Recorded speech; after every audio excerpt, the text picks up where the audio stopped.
دقيقة مساء غد السبت الموافق 15 أغسطس باستاد محمد بن زايد. نرحب بالسيد زلاتكو المدير الفني لفريق العين واللاعب إسماعيل أحمد. نبدأ مع السيد زلاتكو للحديث عن استعدادات الفريق لهذه المباراة. السلام عليكم. Nice to see you again at this time. Start new season, new competition, new challenges. سيد انه يكون موجود معكم اليوم بدايه جديده لمسابقه جديده ان شاء الله الرحمن نتحدث فيه لينا. It is a special game tomorrow for us, Super Cup. مباراه خاصه بالنسبه لنا مباراه السوبر.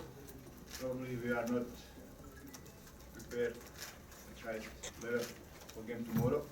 تقريبا لسه مستوى اللاعبين بالنسبه للاعداد البدني مش على اعلى الاجهزه اللي كنا عايزينها بالنسبه لباكر. It is just one game, 90 minutes fight for trophy. ولكن هي عباره عن المباراه كلها عباره عن 90 دقيقه منافسه شريفه على جائزه. We will give everything for this trophy and open season great. طبعا هندي كل حاجه ان احنا نحصل على الجائزه ديت وان شاء الله الرحمن تكون بدايه الموسم بالنسبه لنا بدايه موفقه. We had good preparation. We played a strong friendly game. طبعا كان عندنا بالنسبه لمعسكر اعدادنا كان معسكر قوي، لعبنا 4 منافسين على اعلى مستوى. And tomorrow will be big test for my team. وبكره ان شاء الله الرحمن حتكون اختبار حقيقي بالنسبه للاعبين. Hot weather will be the biggest point for both teams. طبعا حتكون الجو حيكون عامل مؤثر على الفريقين. We had better weather condition and preparation. طبعا كان عندنا الطقس كان احسن بالنسبه لمعسكر الاعداد.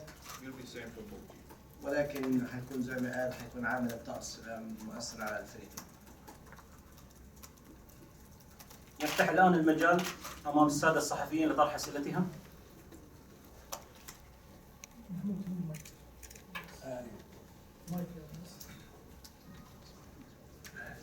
نسأل الكابتن زلاتكو عن مباراة النصر كبداية الموسم، وبالنسبة له النصر قراءة النصر ايه بالظبط والاستراتيجية اللي اتجاهها في هذه المباراة. يعني مباراة انت مش واحد. How you see the Nasr as opponents? How you read the Nasr as a team and how you prepare to win? We have a similar situation in the team now in start. عندنا نفس البداية بالنسبة للفرقتين. We have new foreign player like Nasr Club. عندنا لاعبين محترفين جداد بالضبط نفس لاعب النصر. So last game we lost 1-0 in President Cup against Nasr. طبعا آخر مباراة قابلنا مع نادي النصر خسرنا 1-0 في قبل نهائي كأس رئيس الدولة. I'm expecting too much this team. طبعا احترام كبير لفريق نادي النصر. I know they have now a new striker who is very well Neymar from Brazil. طبعا عارف انضمام لاعب نيمار كمهاجم بالنسبة لنادي النصر وخطورته. Jimenez is a new player who know very well our league, our club, our team. طبعا انضمام خيمينيز ليهم عارفينه كويس من الدوري، اللعيبه عارفاه النادي عارفه. My team also have 3 new players.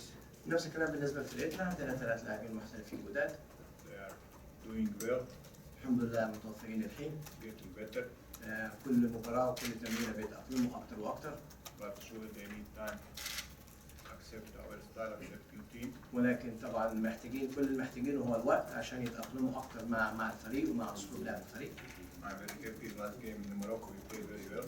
طبعا سعيد جدا لاداء الفريق مع فريق نادي الوداد مع مباراه نادي الوداد في المغرب. I think many positive things from this game. اخذنا حاجات ايجابيه نقاط ايجابيه كثيره من المباراه ديت. And try to do best tomorrow.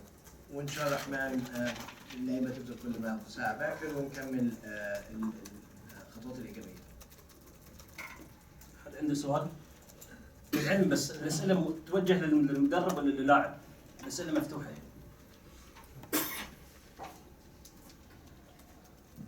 محمد عادل جريدة الوطن.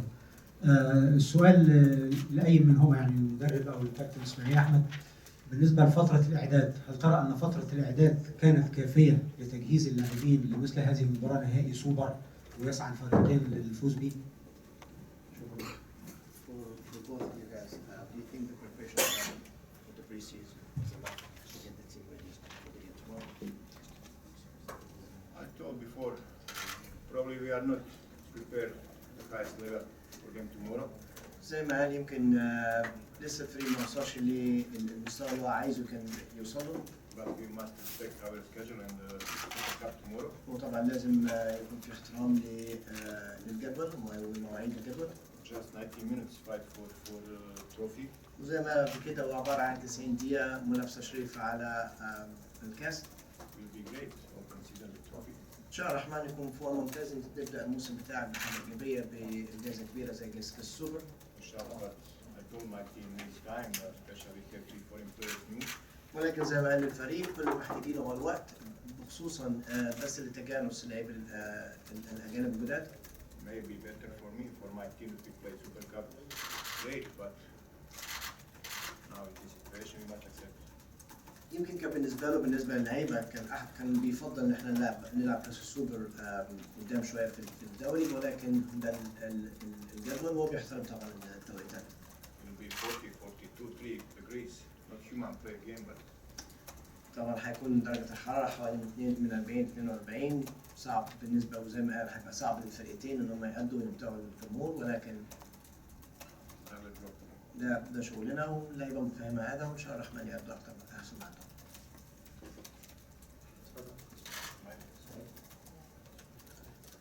Coach, how do you feel the team is adapting to the loss of Asamoah Gyan? You know what it means Mojian for my team. First player 4 years. Did fantastic job with my team. But let's go forward. We must get Mojian. We must see future and trust new players with my team. I know someone missed my team, missed me also like coach, but we must turn our mind forward and get ready for new season. I told our new players, sure, it will be benefit, it will be a win for my team, but they need time. Enrique, inshallah, will be good replacement for Gian, good striker, worker, but need goal. I hope tomorrow will be first goal for him, my team, and take confidence for future.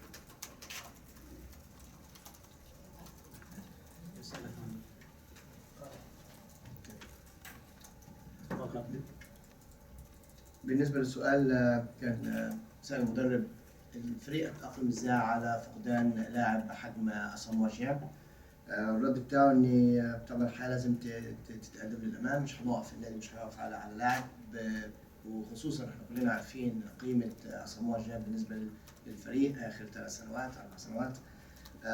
طبعا عارف ان الفريق بيفتقد جيان وجيان برضه بيفتقد الفريق بيفتقد المدرب، ولكن بيوعد الجمهور بيوعد كل النقاد ان اومنيك ان شاء الله الرحمن هيكون البديل الكفء لجيان، كل بس اللي هو محتاجه انه يسجل ان شاء الله الرحمن يكون البدايه باكر، واني وقت اكتر انه يتاقلم على اسلوب اللعب وعلى اللاعبين. سؤالي لكابتن اسماعيل احمد. كابتن اسماعيل احمد، الموسم الماضي كان موسم استثنائي بالنسبه لك انت تحديدا، كنت تم اختيارك من افضل 3 لاعبين على مستوى القاره.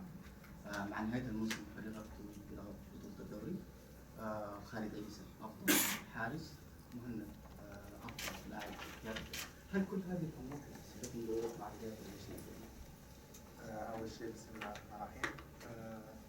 بالنسبة لينفعنا استدعاء اختيار أفضل لعيبة على صعيد الأسيوي، هذا الحمد لله بفضل رب العالمين، وأكيد بالمجهود اللي قدمه في الملعب، وأكيد ما ننسى الأشياء الإيجابية اللي أخذناها عند المدرب والتعليمات، لأن أكيد كل سنة يكون هناك تطور مع تغيير المدربين، يعني تكون أشياء هناك يستفيد فيها اللاعب. وحتى انا يعني عندي اخواني اللي كانوا يعني اختاروا من احسن اللعيبه كخالد عيسى ومهند، هذا الشيء الحمد لله شيء ايجابي، وبخصوص احنا في نادي العين يعني لازم يبرهن على قيمته ويعطي كل ما عنده في الموسم. وبالنسبه اكيد الضغوطات بتكون كل سنه انت مطالب فيها انك تاخذ دوري وتاخذ بطوله، وان شاء الله احنا جاهزين هاي السنه ان شاء الله نقدم الأكثر إن شاء الله، وأكيد إحنا مطالبين بالأشياء يعني من الجمهور، وهذا الشيء إحنا فخورين فيه لأن عندنا الجمهور اللي يساندنا. ان شاء الله نتمنى ان شاء الله نقدم موسم استثنائي ان شاء الله ونفرح ان شاء الله هم العين.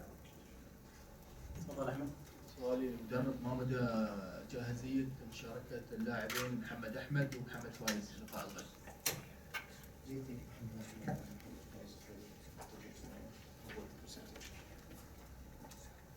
We have 20 quality players. عندنا 20 معنا 20 لاعب. We'll see if we'll be ready for tomorrow, but we have a good professional team. نشوف مين اللي جاهز انه يدي فريق باكر ان شاء الله الرحمن. نشوف بالنسبه مين اللي جاهز انه يكون في اول 11. Both players made last training. اللاعبين سواء كان محمد احمد او محمد فايز انه اشتركوا في اخر تمرين الامس. Inshallah, both will be ready for the game. ان شاء الله الاثنين يكونوا جاهزين للمباراه.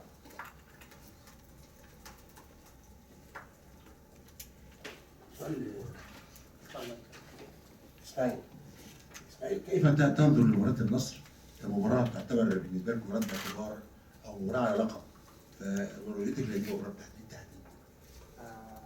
نظن مباراة بكرة يعني تفرق ما بين فيها فرق ما بين كأس أحد صاحب سموه رئيس الدولة وكأس سوبر.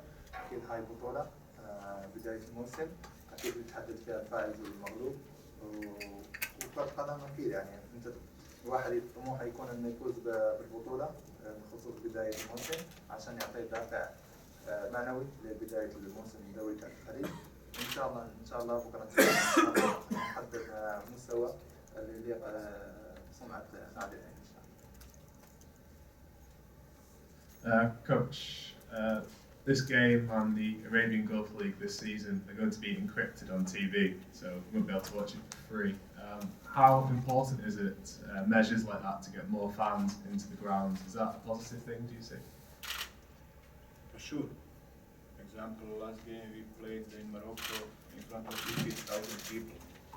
Fantastic ambient, fantastic supporter. It is football. Really, I expect every game more fans in our stadium, more supporter. It is football. It is very nice.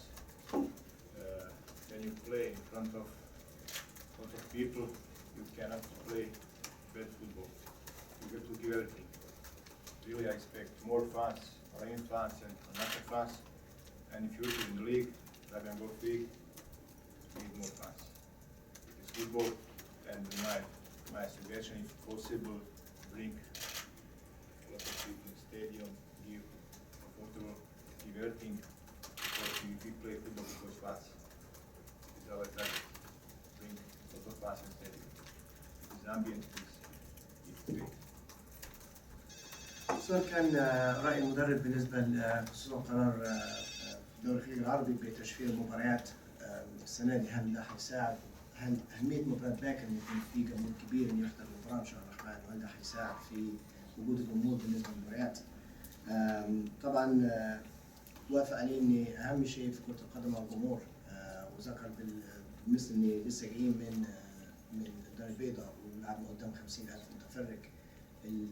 الحماس والحماس اللي كان عند اللاعبين ما تقدرش تمثله. فكل ما بيكون في جمهور كل ما بيكون في اللاعب ما يقدرش يلعب كرة قدم سيئة، بتحاول تطلع كل حاجة موجودة عند اللاعب. أتمنى بكرة إن شاء الله الرحمن التواجد سواء كان من جمهور نادي العين، جمهور نادي النصر، ونحاول إن إحنا نشجع اللاعبين إنهم يدوا كل حاجة بوسعهم.